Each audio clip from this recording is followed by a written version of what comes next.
The first stage in any race is nervous because everybody's fresh, and Tour of California is no different. I mean, it's the biggest race in America. All the domestic teams, it's the most important for them, and it's very important for teams like us with Radio Shack. So we come there with our best teams, and we're all prepared to win. So, you know, it's just that nervous, anxious feeling, and that you can feel that in the race as soon as you start. Now, does that mean it's going to be crazy fast? Probably not. Actually, it's pretty conservative because everybody's wanting to save themselves, you know, hold their cards close to their chest, whatever, however you want to put it. But, you know, considering that the first stage is most likely going to be a field sprint, that it doesn't make a lot of sense to go in the breakaway unless, you know, a domestic team is really looking to show their colors off the front. You know, that makes sense. So probably not so aggressive, I would think. Yeah, I mean, it's a slam dunk field sprint that stage, huh? Most likely, yeah. Yeah. So it really comes down to just, it's a stage that a guy like myself and our team, we got to get through safely and just get it over with. Great. Stage 2. This is a stage that is certainly dear to your heart. I don't know these roads at all. No. Yeah, stage 2 to Santa Rosa. I know these roads like the back of my hand, and you know, we could have made this stage a lot harder, actually. But it's a great stage. We go past Lake Berryessa, Howell Mountain, which is a tough climb, where last year a certain Chris Horner took the reins and blew the field apart and started to chase down Mancebo. So that's a tough climb. And then we're doing the Oakville Trinity climb, which we've done from the other direction before. Pretty hard. It's not gonna. No one's gonna win the race here. It could be. You could see a small group coming into Santa Rosa because it's not too far from that climb to the finish, and it's not flat either, and there's no circuits in Santa Rosa. So if you're dropped on Trinity, you're gonna have a tough time coming back. And maybe there's a team with a sprinter who can climb well. I don't know, you know, like an Oscar Freire type. You can get over the climb. The team keeps driving it so the other sprinters can't come back. It's a great opportunity for someone like that. We've seen you in the past on the podium in Santa Rosa with the leader's jersey. Are you resigned to the fact that may not happen this year without the Probably not going to happen. Yeah, probably not going to happen, and that's not a bad thing for the team, you know. In 2007, I led from start to finish, and it took a lot of power, a lot of energy, and it took its toll on the team. So, tactically, it's better not to take it so early. That's great. All right, San Francisco to Santa Cruz. Mm-hmm. This is the stage last year where you sort of took control of the race on the Bonnie Doon climb, took the race lead, and never relinquished it. A few climbs in the middle, but it looks like it's really going to come down to Bonnie Doon.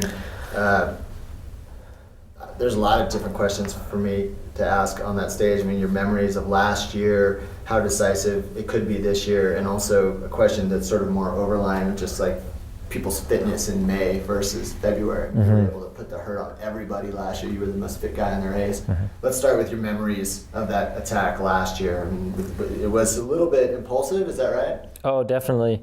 I had previewed this stage, you know, the stage of 2009 tour. And when I saw Bonnie Doon, I was disappointed, actually, because I didn't think it was that difficult of a climb. And I just thought, well, 40, 50 guys, they're going to come over this, and it's going to be a sprint to the finish of those guys. But then, you know, that's the thing with racing, you never know. And I think that the weather had played a big part of that. The day before was bad weather. It was a hard race the day before.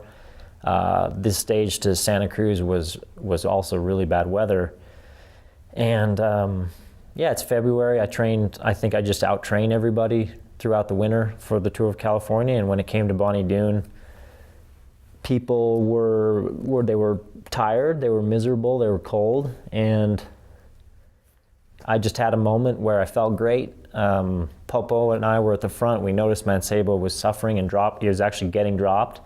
And it was a great moment because I remember, you know, let's go, Popo, let's light it up. And he went for like a good kilometer fast. You know, I could see him just giving it everything. And And I could see this steep part coming, and I was telling him, you got to go to the steep part, go to the steep part. And he made it there, and I went. And in my mind, I was thinking, okay, I'm going to give a big acceleration. Let's cut this down to 10 guys or whatever. I know Mancebo's not going to be there. We'll row to the finish. I'll have the jersey, and then I'll defend it in Solvang. But when I went and nobody came, it was a little bit like, well, this is a long ways to go, but I'm committed, so you can't back down. You got to go for it. And definitely a great memory of my career, because I think every rider dreams of just throwing that Hail Mary and making it work. Yeah, that's great. Yeah. We were talking about that last year. So I can think of 3 things that could make it different this year. The weather, the fact that it's May, so fitness, and then the fact that everyone's raced it. Not everyone, but a lot of the guys that are in the race will have raced it before. So it's one thing to go out and ride it, it's another thing to race it. I think those are 3 great points, and I agree with you totally. I think that the chances of somebody winning the Tour of California in this stage are very low. And I would predict the same thing that I predicted before last year, that it's 40, 50 guys at the finish. But again, you never know. That was going to be my question. Maybe this time around your prediction will actually be right. Yeah. Okay, great. San Jose to Modesto. Starts off with that Sierra Road climb. I'd love to hear what you have to say about starting a stage like that. It looks like it's destined for a sprint as well, but I don't want to put words in your mouth. San Jose to Modesto, again, in this stage, like most stages, they're adding a little bit of climbing to every stage. And that, when we start to talk about stage 6, 7, and 8, that'll make a difference. All that climbing adding up over the week. But, I say most likely this is a field sprint, even though we're going to go pretty far up the backside of Mount Hamilton there.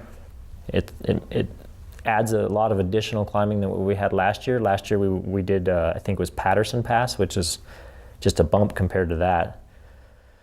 So it's just another stage to tire the legs out a little bit and widen the gap between who's fit and who's not. What do you have to say about starting a stage like straight up Sierra Road, like a climb? Yeah. Well, Sierra Road is brutal. I'll never forget the first time I did recon in it in the winter of, what would it be, 2005, I guess. I rode it in December 2005, and when I rode it, I was like, wow, this is the real deal, and this is going to matter. Unfortunately, it was always such a long ways from the finish, but it's tough, and riders fear it. So the start is, it's a little less aggressive by everybody, but there's always that group. There's a few group of guys that are good enough climbers that really want to get in the break, and they're going to go for it. And we're going to go over the top of Sierra Road in a few groups. The sprinters won't be there, but they'll come back. And I think by the finish, it'll be a field sprint. Great. This is perfect. This is just like money. Okay. All right. Visalia to Bakersfield. I mean, the stage really is marked by 2 things. There's the big. When are you going to show all this anyway? Tour of Cali. During the race? Yeah. Okay. Yeah, I mean, wait, we're gonna have a like, daily show. If I make a comment on this stage, you're going to show it before the stage? It'll be the day before, right? So, like our stage 4 show will end with a stage 5 preview. Okay. It'll be that night. So, yeah, the chances that someone will have seen it. I think we're done then. Shit. This is where it's about to get good. Yeah. I mean, so you've got the climb in the middle, this old stage road. I don't know. I haven't seen any of these stages, so I can't really comment anymore. I have no idea what they're like. It's going to be hard. It's going to be, yeah, I guess it's going to be hard. From what you see on the course profile, and from what you can know about a 10% grade, this China grade you do 3 times, and maybe just finishing circuits in general like that, where it's got a steep bump. We see some separation, maybe an attack. Yeah, as again you see from Visalia to Bakersfield, there's a big climb in the middle. If you were to compare this stage to last year, it would be the flat stage, I guess, from, no, there was that middle stage, and never mind, there was kind of a mountain stage. So I'm going to start over. Okay. So Visalia to Bakersfield, we've got the 3. It's actually 2 laps, but 3 times up the final climb there. And I've seen it. I don't know if it's 10%. I don't think it's quite that steep, but it's not just a little bump. I think can a sprinter win? Of course, but there's going to be guys who have no interest in sprinting or GC, and then they're going to get dropped. I mean, they're just going to sit up, and it'll create some gaps. So I've seen it. It's a big road. It's not technical at all. We're talking about 4 lanes or 2 lanes with big shoulders on it. So not too bad fighting for position. I think it'll go pretty smoothly. Do you expect a GC guy to make a move, a Schleck, an Imbali, Horner, as a Brisky? It's always possible, but I think some team will be setting the pace pretty high for like a guy like Hushovd, Cervello. If they want to win the stage, they can control it pretty easily, I think. Great. Yeah, so what I want to do after stages is just run down GC favorites, and that's pretty much it. And then we'll go to Tour de France. Stage 6, Palmdale to Big Bear Lake. It's one that people have been talking about a lot as sort of the summit finish, maybe a little overhyped. I mean, it looks like it's not a steep climb. It's a long grinder, and then it's flat. Yeah, it's definitely not a summit finish. It's far from that.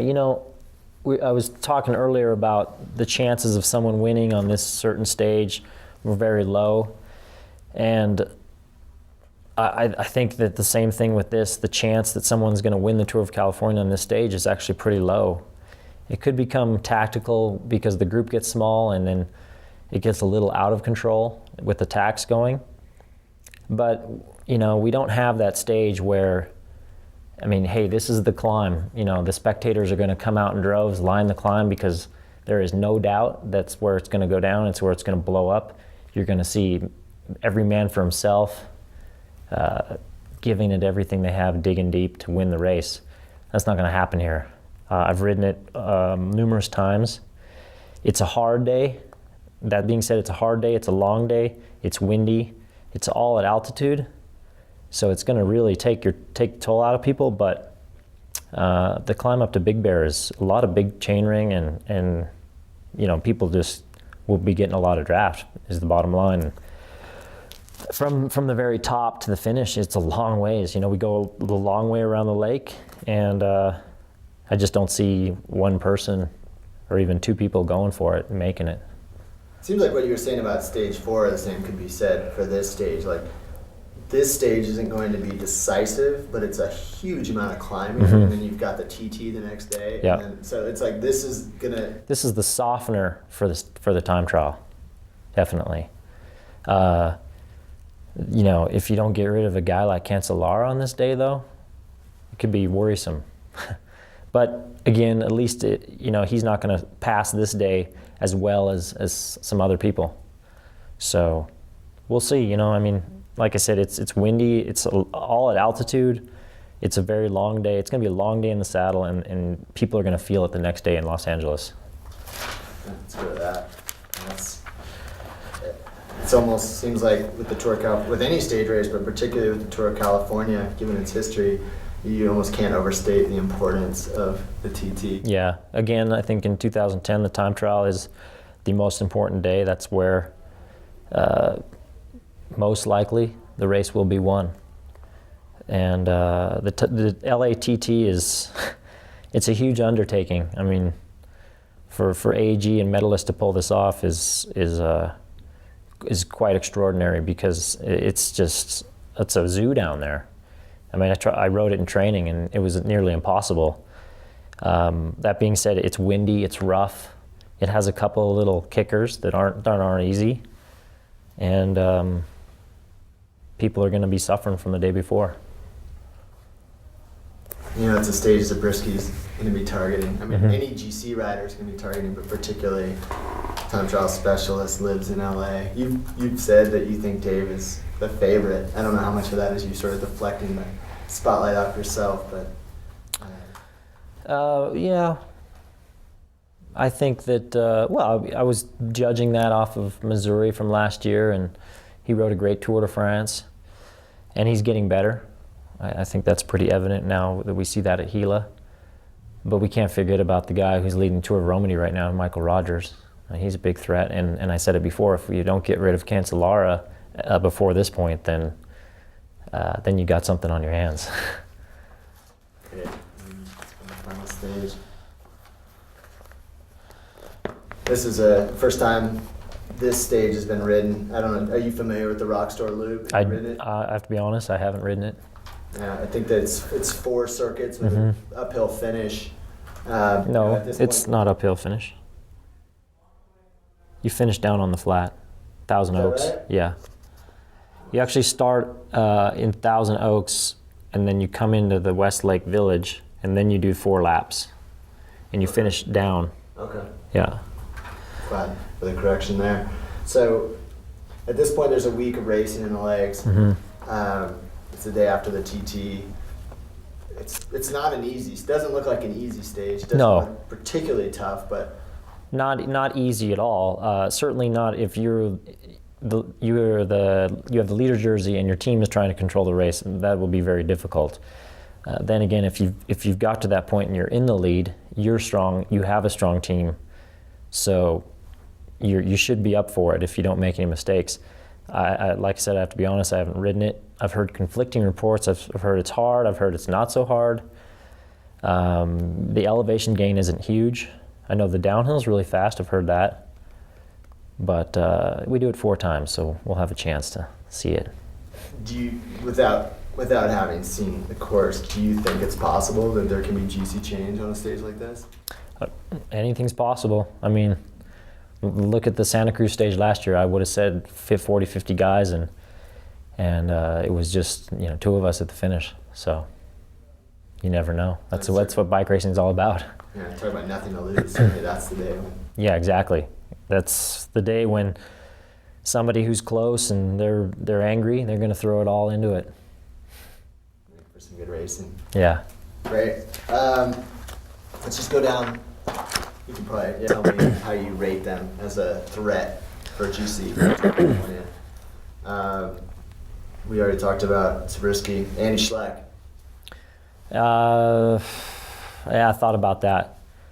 Initially I thought, well, maybe before I saw Big Bear, I thought maybe he's my guess ink for this year. The guy that I can get away with on the climb, and we work together, and he gets the stage win, and I get some time. But of course, he would never do that with Cancellara as his teammate. And I'm presuming that I could beat him in the time trial, but I don't know how his form will be. I think he's young and he's kind of unpredictable, and with his form, he could be the best in the world because he's that talented. And if he's that good, then I'm in trouble on the uphill. But again, like I said, I don't know if he would ever work with me because a guy like Cancellara or Jens Vogt could, give me a run for my money in the time trial. Nibali. That's a good question. I don't know how fit he's going to show up. I think I did read he said he was targeting the race, and again, another young, talented, improving cyclist, so very dangerous, definitely. Can time trial, can climb. Got to watch him for sure. Maybe a bit of a wild card, Nibali. Yeah, maybe even more than that. I mean, in the sense that, yourself, Zabriskie, Rogers, American-ish teams. Yeah. Big priority. He comes in for leaky gas. Maybe not. Flying under the radar a little bit. Yeah. Sure. Michael Rogers, you mentioned it earlier, but we'll just get kind of a clean take. How big of a threat is Michael Rogers? Oh, I think he's a huge threat. He's riding very well this year. He's won some races. He's leading Tour of Romandie right now. Definitely been watching his results, and I know he's going to be motivated. He's a great guy. Get along with him very well, and I was proud to be on the podium with him last year. So I know he's motivated, and he's coming here to win for sure. How about Levi Leipheimer? Well, I've trained extremely hard the last month. My plan was to race in Europe, do some hard races like Catalonia and Paris-Nice, and get that big load under my legs. Come back, I took a good break, a good 8 days of barely riding the bike. Started up again, and my energy's great. I've been really, like I said, just training super hard, and the main thing for me is to get to the race and know that I've done everything I can to win. And if that's the case and everything's going well, then I'll push myself as hard as I can. And I think, in my opinion, that's a pretty dangerous combination. As well as, I have to say, as well as having, I think, the strongest, most experienced team than any of the other favorites. If I could get you to just sort of do a kind of like a nice little isolated bit on the difference between February and May in terms of, everybody's coming out swinging now. Not that they weren't in February, but different levels of fitness, and how much could that change the race this year? I don't know. We can't really sit here a couple weeks before the race and say that it's definitely going to be the Tour of California is going to be different in May than February. I mean, it will be different, but exactly what the differences are and how much more fitness certain riders have or how much more motivated they are, I think it's too hard to say right now. We'll know afterwards. That's easy. Everybody's got a lot of racing under their legs now. February was a lot of the guys' first race, and like I said, I feel like I just out-trained everybody. I was motivated. My home base is right there. It kept me, beating myself up all winter thinking about the Tour of California. And I've tried to take that blueprint and just move it back. That's why I've been at home in Santa Rosa the past month, and I've just gotten into that rhythm and really driving myself hard. So I think that it's definitely going to be faster. The climb, everybody's going to be faster on the climbs. They're going to be faster on the time trials. The gaps are probably going to be less, but AG has made the course longer and harder to compensate for that. We'll see.